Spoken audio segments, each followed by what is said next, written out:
Welcome to the Natural Super Kids podcast, where you will discover practical strategies to inspire you to boost the health and nutrition of your kids.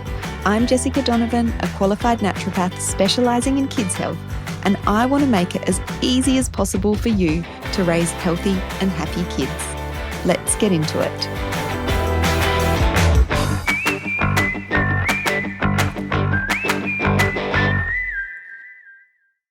Hello. Jessica Donovan here. Welcome to the Natural Super Kids podcast. I hope you're doing really well.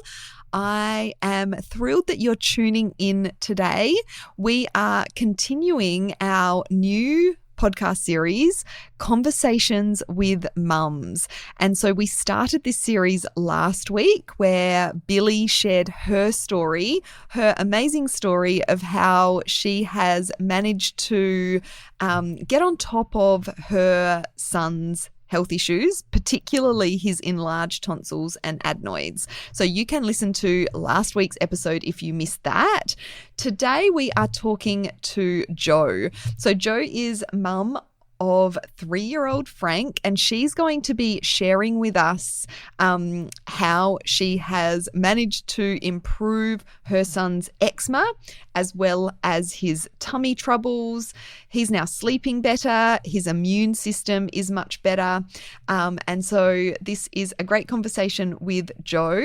I hope that it inspires you and gives you hope if you're dealing with eczema in your child. I know eczema is such a common issue that kids are dealing with. And yes, it, obviously affects the skin, but it can affect so much more than just the skin. It really does affect the overall well-being of a child. So thank you so much to Jo for sharing her story on the podcast. Let's get into it. Welcome to the Natural Super Kids podcast, Jo. It's so good to have you here. Hi, nice to be here. Can you start by telling us a little bit about you and your family?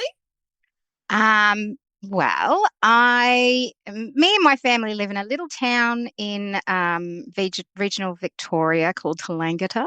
It's a little bit off the beaten path, but it's beautiful here. We live next to a weir, and it's a very outdoorsy. We're not on property, but we get to visit cows and horses and all sorts of cool things. We've got one child who is 3. His name is Frank. And he's, for many reasons, a one and done, but he's a really, really great kid. He's been a fairly easy child. So it's probably one of the reasons for one and done. And that's saying something for 3. Like, yeah. 3 can be a tricky age. Well, he's 3. He's still 3. He's still a 3-year-old. He's a tame version of a 3-year-old, I think. Yeah. Beautiful. Well, your town sounds amazing, and that sounds like a beautiful lifestyle. And I just want to say a huge thank you for coming on and, sharing a bit more about your story and working with us here at Natural Super Kids. So maybe let's start by, I just want to ask you, what are some of the challenges that you've been dealing with when it comes to Frank's health? Mostly eczema. That's been our biggest sort of challenge. He was sort of a seemingly normal 6-week-old, and he got his norovirus vaccine, and not anti-vaccines, whatever the story around it is, but he just wasn't ready for it. And from that point has just been a bit of a cascade down a whole bunch. So there's a few other things going on for us. It started off with eczema, then food intolerances. This year we've had fun hay fever, allergy stuff, which we've all been suffering from really badly. My whole family has. Yeah, I think it's a bad year for it, I'm hearing. I think so too. I'm actually doing okay, but my husband is horrendous. So, and it's kind of appeared in Frank as well. So we're dealing with that now, but we are winning a lot of the other battles. So we have the capacity to deal with the allergies now because I'm not so overwhelmed with all the other things. Yeah, that's great. And so tell us a bit more about the eczema. So it started at about the 6-week mark. And were you, before you started working with our naturopath here at Natural Super Kids, Laura, what had you tried? Had you tried some things? Well, it wasn't until, so 6 weeks when he got the vaccine, we sort of had those reactions, like poo reactions, runny poos and mucus and stools and things. And that was supposed to go on for 2 weeks, and then at 3 weeks and 4 weeks and 6 weeks and 2 months, it was still going on. And the kind of medical professionals I was working with were saying that it's normal and no big deal and it'll go away. And was the start of it. So the eczema probably only came after about 2 or 3 months. And then I didn't like being told that things are normal. So I don't When they take that clearly well. weren't. Yeah. So I did a lot of research and stuff into eczema myself. I think our first sort of thing we did was probiotics when he was 6 months old, but different types, had no idea what I was supposed to be giving him, but you're sort of told that probiotics help eczema. We had we did do a stool test when he was about a year old, and that was just off my own back, just one I found on the internet.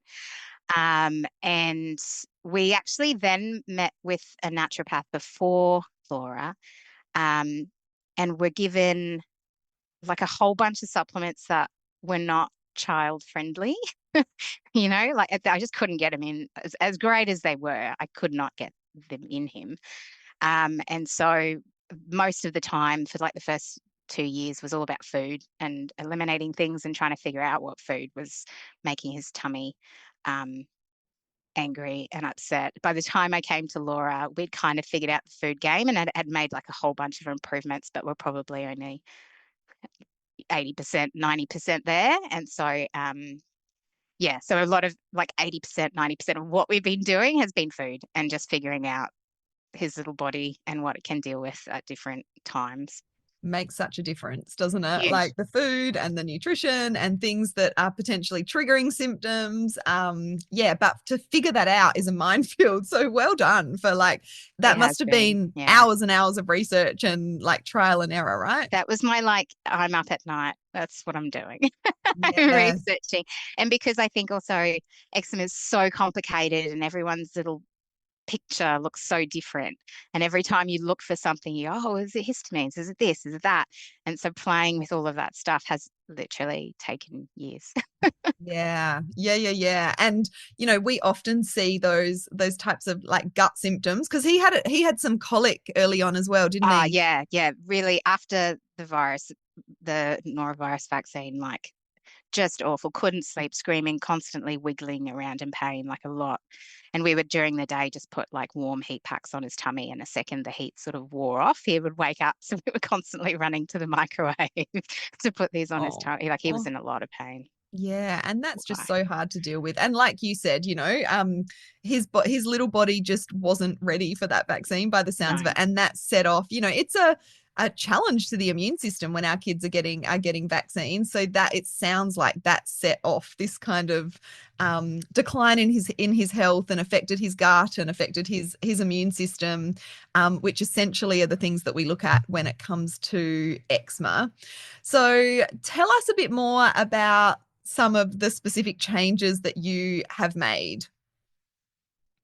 Um, Diet wise, we kind of cut everything out for 3 months. Just anything that had any suggestion of being a problem on the internet of, all the top allergens and all the histamines, everything got cut out and we just started again for 3 months. And it was kind of easy because he was little and he was learning how to eat and he didn't know. He just ate Yeah, what so was in he was front of he him. was like, how old would have he been? Like he was a baby. He was Yeah, well, this is from 6 months, from like from 6 months. introducing Yeah. foods. That's when I started doing that. Well, I did my own diet first when I was breastfeeding, and then that kind of transferred into his first foods. Um, and um, I would probably 3 months later, we started introducing things again.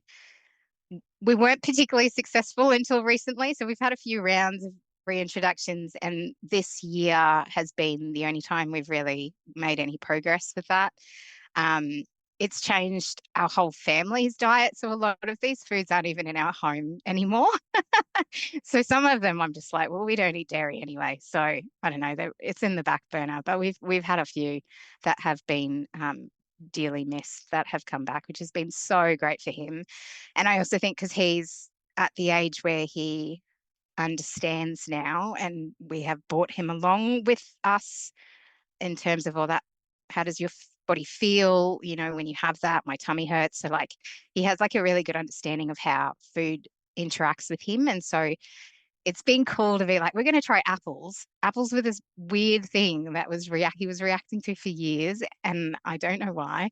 And just he's just been so excited to have these little pieces of apple over the past few weeks, and that's Oh, come and he back. seems to It's be been great. tolerating the apple okay? Yeah, apple's back. Yay! And it's the simple things. Like, I think other allergy intolerance mums will understand that, like, most mums are like apples. Like, my kid I wouldn't, know. wouldn't miss apples. I know. But when you can introduce, like, when you've built a bit more tolerance in terms of the immune system and the gut, and you can introduce some of these basic foods back in, it's a celebration, isn't It's it? such, and apples are always on like a fruit platter that they bring out to children. So it's So always like, oh, true. you can't have that. You can have that and that and that. And now I can just be like, whoop, you go for it, Yeah. which Yeah, is yeah, cool. yeah. And he's getting like he's now 3. So like you said, it's easy to kind of control their diet when they're a baby and they're not getting social influences or whatever. But as they get older, 3, 4, 5, they're going off to kinder or whatever. And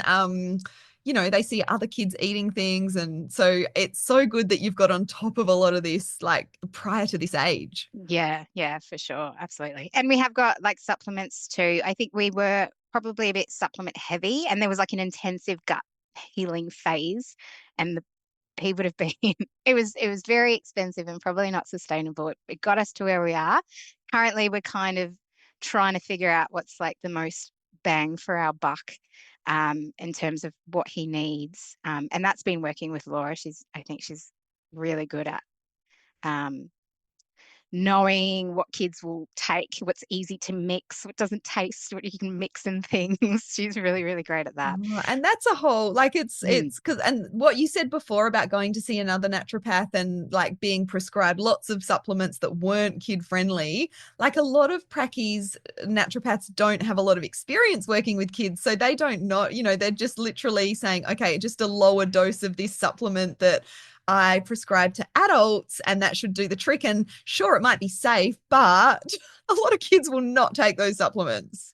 And they smell too. Like they know they won't even put it in their mouth. That's right. And it's like turns into this big battleground and Yeah. it turns everything really negative. And that's something we spend a lot of time between us practitioners here at Natural Super Kids, like, yay, like celebrating when kids are taking certain supplements and finding other formulas that are kid friendly. We take note of all of that stuff. Yeah. You can tell. Yeah, and Laura's brilliant at that. So the supplements you feel are manageable at this point? Yeah, at this point, absolutely. I think we're just down to like a probiotic, which, actually someone looked at the stool test and could figure out exactly what he needed, which was super helpful. And like magnesium at night. He takes cod liver oil, which blows my mind because I think it tastes gross, but he doesn't. And one actually that Laura got me onto, because I'm like a big fan of colostrum. I take it myself, and he Mm, reacted to that. So she got us on that, like the bovine IgG. I don't know what it's yes, called, Shield. I but I think that's had a huge, like we did a bit of that before this last round of introductions, and that's had, I think, been kind of the kicker that got us a few extras in. Amazing. Yes. And what you said before about it's funny because the lady I talked to just before you, so that would be the conversation on the podcast from last week, said the same thing about cod liver oil. She's like, I can't believe he takes it. Really, So I know. I have to like, because like both of us have to pretend to be like, oh, yum, and he genuinely sucks it he down. He asks likes for it. more. Yeah. And Yeah, it's weird. it's funny. So like, yeah, it's actually a fairly easy one to get into most kids, surprisingly, because most Mm, adults are like, oh, that like I mm. think it's the oily texture, but cod liver oil is such a good like it's one of our most prescribed supplements for kids because it's got the omega-3 and the vitamin A and the vitamin D. So it's really great for reducing overall inflammation, but also supporting the immune system and supporting the gut and so many other kind of benefits. So that's a win that he takes that one. Oh, absolutely. Definitely. Okay, awesome. And so What improvements have you noticed in Frank's health, and like, yeah, like health or behavior since making these changes? His eczema is pretty much clear. We have a little bit of staph that pops in at the end of winter. So he still flares. It's not perfect, but we have like a pretty solid baseline now when things are happening that we can come back to. And we know if we do these things and we have these foods and this goes this way, then everything's clear and we can bring him back, which I think when he was super, super flary, everything you do is such small improvements. It doesn't feel like you're getting anywhere. So once you get to a bit of a baseline, that's like the biggest accomplishment, I So think. true, because I think everything then feels clearer. Like when you're Yeah. in, like it just feels so messy and you don't know what's doing what or what's exacerbating what or what's flaring things up. So I love that you said that. Like once you get to that baseline, even though you might still have flares here and there, it's easier to control those, isn't it? Yeah. And it's obvious and you can catch them really early instead of just how much eczema is on your body right now. Maybe it's increased. Um, Improvements. Um, I mean, I can't say mood. He's always been a really chill kid. He's never been a fussy eater. I think just in terms of his quality of life, he's not itching. He doesn't have tummy pains. He can sleep pain free. And there are more foods available to him. He doesn't feel so restricted. I think it's um, like I'm actually kind of a little, I would not have said this to myself 3 years ago, but I'm a little bit grateful for the eczema because I think it gives us a bit of an insight, a really visual insight into how his body's going. And so I know when he's clear, like inflammation is under control in Frank's body. And then when I know that, when I see something playing up, I'm like, okay, we've got to change some things. Whereas, I mean, normal kids are probably running around full of inflammation and you have no idea. That's so true. Yes. Yes. It's like it's a visual sign like, oh, we need to put some more attention into things again. Yeah, absolutely, for sure. Yeah, But yeah, that's been the biggest is just his skin quality as and the tummy huge stuff. So and is the tummy stuff. his bowel movements now healthy and sort of normal, would you say? Oh, sort of. We're still working with Oh, Laura, a little bit yeah. of constipation, but we are getting there. Our latest round of things we're looking into is helping. Um, yeah, and now it's just I think we're just working on like tweaking digestion stuff, a little bit histamine stuff. Yes. And it takes time. Like it sounds like he's quite a reactive kid, Yeah. like skin's reactive, tummy's reactive. And so that definitely takes time to sort of sort out. But we know that when, they're getting less tummy pain, that tells us there's less inflammation in the gut, which is so good to, overall health and well-being. That benefits things like immunity and mood, even though I know you said you haven't really been having issues with his mood, which is great. I will say And his immune system is super strong. Like he does not get sick ever, great. That's which I'm great. sure has been like he's had all this support his whole life for his immune system, and I'm sure that's made a big part. Yeah. And that's another win, right? Like, I'm sure, like, you'd prefer that he didn't have to deal with eczema, but there are positives in that because, of the healthy changes that you've made, make other areas of his health stronger, like the immune system. Awesome. Thank you for sharing. So, to finish off, I would love to do some quick fire questions. Are you up for that? Yes, All right. First question. What do you find most challenging in motherhood? the pursuit of perfection. This is Ah, type A stuff. Like I don't want a child with not much eczema. I want a child with zero eczema, and the pressure that puts on you is ridiculous. yes. And so much is out of our control in motherhood, isn't it? Like, so Yeah. were you that sort of type A perfectionist personality going into motherhood? Yes. I didn't realize it was like obvious in work, I guess. I didn't realize it was gonna transfer into my motherhood quite like this. But yes, it's a problem I have in most of areas of my life. But I think like being a mum is the like, is such a lesson in sort of letting go of that perfectionism, isn't it? Because There's a lot we don't have to. Recalibrating that perfect's about 80%. Like if Yeah. you're doing 80%, that's perfect. You got to get comfortable with that 80%. And I think we all, as mums, have different areas that we might have those perfectionism tendencies as well, right? Like, yeah. Absolutely. Awesome. So do you prefer crafts, cooking, or outdoor adventures with your little man? Outdoor. We have like a 99 percentile for height, low sleep needs boy. So we need to be moving all the time. Yes. Otherwise, no one gets any sleep in our house. So yeah. Outdoor adventures it is. Amazing. And so many benefits to that. And you are, you're definitely my person because I'm an outdoor adventure mum as well. I can't think of anything worse than sitting down and doing like crafts. No. Cooking I can do with the kids, but crafts, no. No. I could say I can clean up a bit of painting. I'm bored out of my mind and I just pretend to engage. We don't do screens either, so there's like a lot of hours in the day to fill. And it sounds like you live in a beautiful place for lots of outdoor adventure. It would be a waste to spend it inside, I think. Yeah. And I feel like, I've got one boy and one girl, but my boy definitely is in that boat. Like even now he's 16. He still needs a lot of outdoor time, active time. It's like I'm sure not all boys are the same, but there is that sort of tendency to boys needing more active time. Amazing. What's a meal that you make that everyone eats? My husband's the cook, so nice. Although we are very much like a meat and 3 veg fam, and we like it that way, and it's easy. Perfect. And it sounds like Frank's a good eater. Yeah, he is. Yeah. Which is great because a lot of kids with like intolerances are often picky and fussy because like lots of foods make their tummy feel funny, so or uncomfortable, so they tend to get picky. So that's great. Like I think that is credit to you that he's a good eater. Thanks. I threw away many platefuls of food before they started getting eaten, but we got there.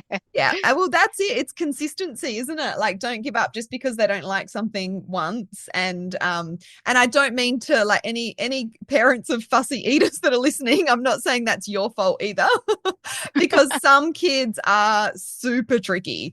I know there's parents out there really working hard on their fussy picky eaters, and it can be a real battle. So I guess we've got to thank our lucky stars when we've got good eaters for sure.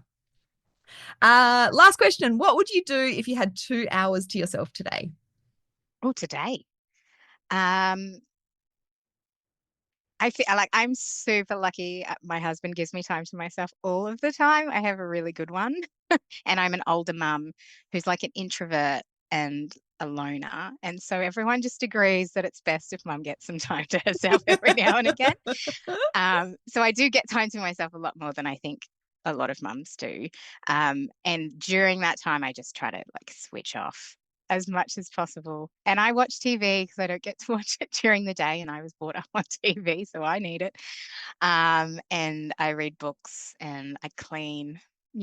You can't help it. You go, I'll put the washing in. I'll just do this. I'll just prep for and then they're back. And all of a sudden 2 hours is gone easily, isn't it? Yeah. But I love that. I love that yourself and what you need. And well done to your husband for giving you that time. Shout Amazing. Out.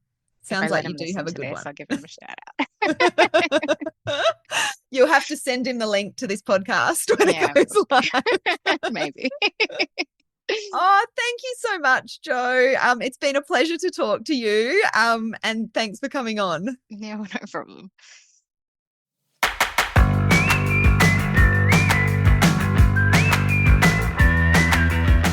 Thank you so much for joining me on the podcast today. Head on over to our website, naturalsuperkids.com, for the show notes for this episode, as well as a whole heap of inspiration to help you raise healthy and happy kids. I'll see you next week.